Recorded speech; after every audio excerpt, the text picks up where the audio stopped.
So this is one method for installing this polyurethane bushing set from Energy Suspension for the 90s Honda Civics, probably some Integras as well. One reason you might want to do that is because of the sloppiness here. You can see the stabilizer bar for the shifter here should not move at all, and you can see the play there. So first thing you're going to want to do is remove these two bolts at the back here. There's two bolts and then a metal bracket that retains that rubber bushing underneath there. So you're just going to undo both of those, pull those bolts out, pull that bracket off, and then you're just going to slide the rubber bushing off the end of the stabilizer bar there. Now, it is hard to see, but the end of that, and here I am pulling off that metal bracket. It's kind of stuck on there a little bit, but it'll come off. So then you're going to pull off that rubber bushing. Now, it's a little bit difficult because the end of that bar is flared out, but just give it a little bit of, just pull on it, and you can put some WD-40 on there or something to help you slide it off if it's stuck. So next thing you're going to do is there's that grease that comes with the new polyurethane set, and go ahead and grease up the end of that, and you're going to also transfer the metal sleeves from the original rubber bushing into this polyurethane bushing. And this is going to be the most difficult part here of the installation, getting this piece on there. The polyurethane is very stiff, so it's not as malleable as the rubber, so it's a little bit tougher. I had to find the right angle to go at it, and here I'm trying and pushing. You can see it slip off. It's just not going on there.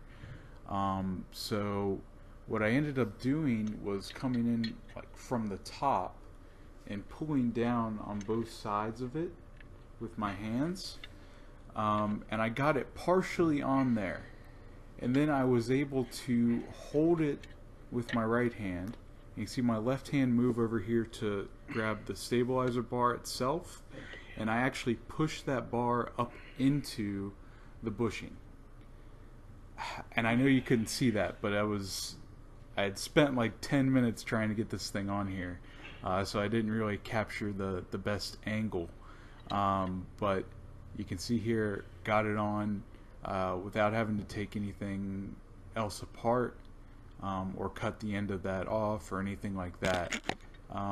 So it is possible. You just have to come at it from the top down. Seemed to work well.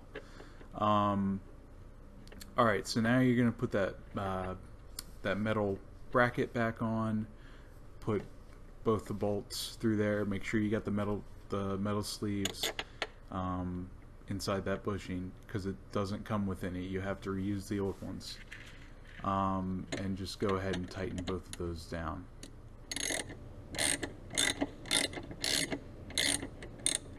And then once it's nice and tight and snug on there, that's what it should look like, just like that. Yep. Alright, so now we're going to the front. There's just one bolt here. I believe it's a 12 or 13 millimeter, I think 13 millimeter bolt. I found the best way to get to it was with just a small extension and ratchet. So once you slide that bolt out, that rod just fell right out, and you'll see that's pretty amazing because the new one, when it slides in there, is very snug. So there's a metal sleeve inside this rubber bushing here. You just push that out. I'm just using a regular flathead screwdriver to push that out, and then push the bushing out of there with the same screwdriver. It doesn't matter if you damage it, you're not going to be reusing it. And the is split in two. It's not one piece like this one, so it's much easier to get in there by hand than that one solid piece. Alright, so go ahead and grease these guys up, and you want to make sure you do this because if you don't, it'll squeak and probably wear out prematurely. So, and it comes with 2 tubes of this grease, and I used a ton and I only used 1 tube, so don't be afraid to put as much on there as you think you need, or put too much on there. It'll be fine. So now, so this one you don't have to reuse the old metal sleeve. It actually comes with a new one. So push that in there, and that's all new and fresh. Make sure you get that outside of the polyurethane greased up. You can see how much more snug that is going in. And then we're just going to slide that bolt in there. There we go. And it's in. Just got to tighten that bolt down. And that's really all there is to it. Easy. Pretty easy installation. Just jack up the car from one side and get under there. And that's it. That's tightened up. And you'll see here in a second I'll put, you know, a lot of force on it. It's not moving at all. Before it was very, very sloppy. That's what it should look like when you're done. And now you can see it's shifting much, much better. Well, you didn't see it before, but trust me, it is. Thanks for watching. If this was helpful at all to you, please like and let me know.